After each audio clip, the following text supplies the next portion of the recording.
নমস্কার বন্ধুরা, অপর্ণা রান্নাঘরের আরও একটি পর্বে আপনাদের সবাইকে স্বাগত। কেমন আছেন বন্ধুরা? আশা করি ভালো আছেন। আর চলে এসেছি চিংড়ি মশলা বা মশালা প্রাণের রেসিপি নিয়ে।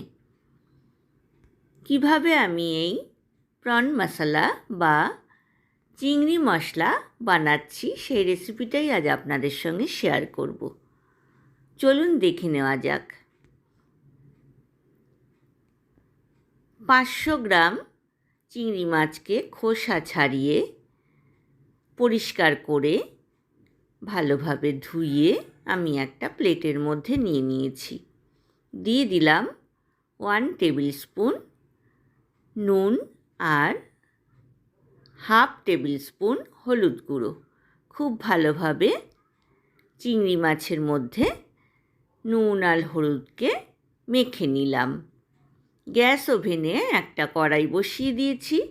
দিয়ে দিলাম 5 টেবিল স্পুন সর্ষের তেল। গ্যাসের ফ্লেমটা কিন্তু আমি মিডিয়াম টু হাই রেখেছি। তেলটা ভালোভাবে গরম হয়ে গেলে আমি চিংড়ি মাছগুলোকে গরম তেলের মধ্যে দিয়ে দিলাম। খুব ভালোভাবে লাল করে ভেজে তুলে নেব। আমি কিন্তু এখানে আলুর ব্যবহার করেছি। আপনারা যদি আলু ব্যবহার করতে না চান সেক্ষেত্রে কিন্তু স্কিপ করতে পারেন। আমি 3টে মিডিয়াম সাইজের আলুকে ছোট টুকরো করে কেটে 1/4 টিস্পুন নুন দিয়ে প্রেসার কুকারে একটা সিটি দিয়ে নিয়েছি। তারপর জল ঝরিয়ে রেখেছি। ফার্স্ট স্টেপ, চিংড়ি মাছ আমার ভাজা হয়ে গিয়েছে।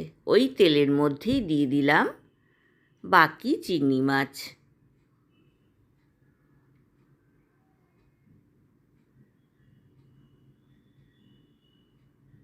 দুপিঠ লাল করে ভেজে তুলে নেব।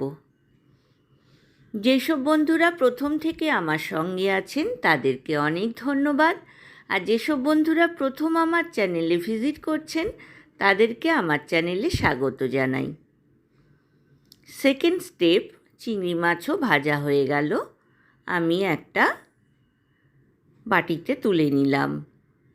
এইবার কড়াইটাকে আমি একটু পরিষ্কার করে নিচ্ছি।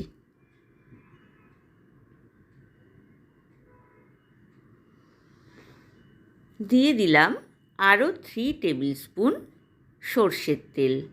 গ্যাসের ফ্লেমটা কিন্তু আমি মিডিয়াম টু হাই রেখেছি।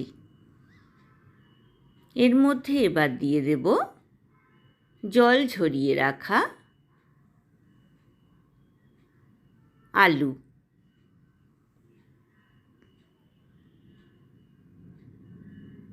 প্রথমে আমি ফোড়নে দিয়ে দিলাম 1/4 টিস্পুন গোটা জিরে।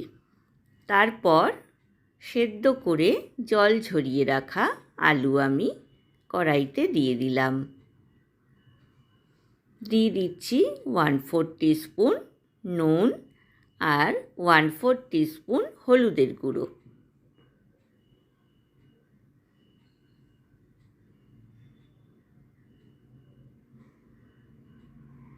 লাল করে ভেজে তুলে নেব।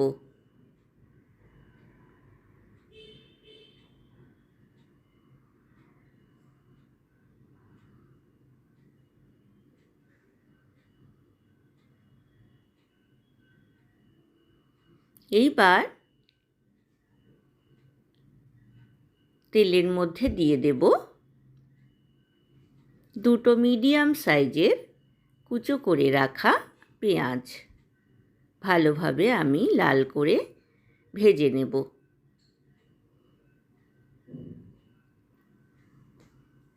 কাপে অবশিষ্ট 1 টিস্পুন মতো তেল ছিল, সেই তেলটাও আমি এখানে ব্যবহার করলাম। দিয়ে দিলাম 1 টেবিল স্পুন আদা রসুনের পেস্ট।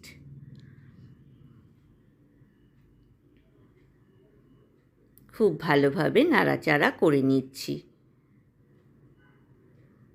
এইবার দিয়ে দিচ্ছি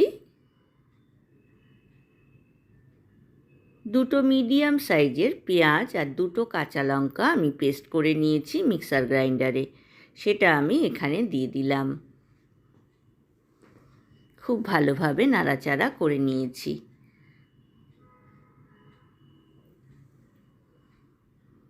এই রেসিপিটা কিন্তু গরম ভাতের সাথে, রুটি, লুচি, পরোটা, নান, লাচ্চা পরোটা সব কিছুর সঙ্গেই কিন্তু ভীষণ ভালো লাগবে। এমনকি পোলাও ফ্রাইড রাইসের সঙ্গেও ভীষণ ভালো লাগবে। দিয়ে দিয়েছি একটা ছোট সাইজের টমেটোর পেস্ট, আর দিয়ে দিয়েছি 1 টিস্পুন হলুদ গুঁড়ো, 1 টিস্পুন কাশ্মীরি লাল লঙ্কার গুঁড়ো, আর দিয়ে দিয়েছি হাফ টিস্পুন নুন। নুন, চিনি, ঝালটা কিন্তু আপনারা আপনাদের স্বাদ অনুযায়ী ব্যবহার করবেন। দিয়ে দিলাম 1 টিস্পুন চিনি। খুব ভালোভাবে মশলাটাকে কষিয়ে নিচ্ছি। আমি কিন্তু মিডিয়াম টু হাই ফ্লেমেই রান্নাটা করছি।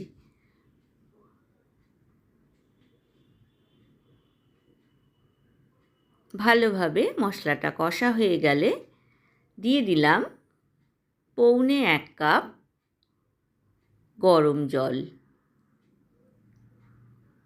ঢাকনা খোলা রেখেই আমি খানিকক্ষণ ঝোলটাকে ফুটতে দেব।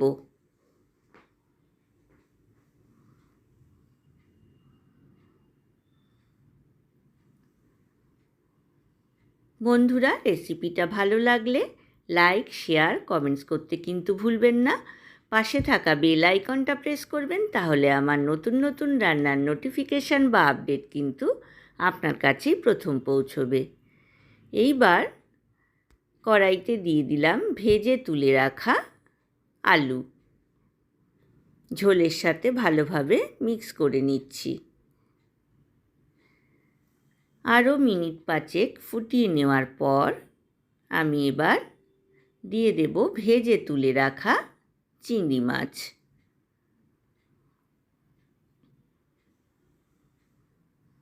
গ্রেভির সাথে ভালোভাবে মিক্স করে নিচ্ছি। বেশ খানিকক্ষণ ফুটতে দেব। দিয়ে দিলাম 1/4 কাপ গরম জল। এইবার দিয়ে দিলাম 1 টিস্পুন বাটা গরম মশলা। এইবার ঢাকনা দিয়ে লো টু মিডিয়াম ফ্লেমে রান্না করলাম আরও 10 মিনিট। দেখুন ঝোলটা কিন্তু একদম মাখা মাখা হয়ে গিয়েছে। আমার কিন্তু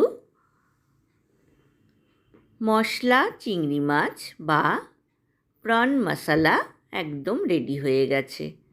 আমি পরিবেশন করে দিয়েছি। বন্ধুরা, আপনাদের রেসিপিটা কেমন লাগলো অবশ্যই কমেন্ট সেকশানে কমেন্টস করে জানাবেন। আজ এই পর্যন্তই বন্ধুরা, দেখা হবে আবার নতুন রেসিপি নিয়ে। ভালো থাকবেন, সুস্থ থাকবেন। ধন্যবাদ।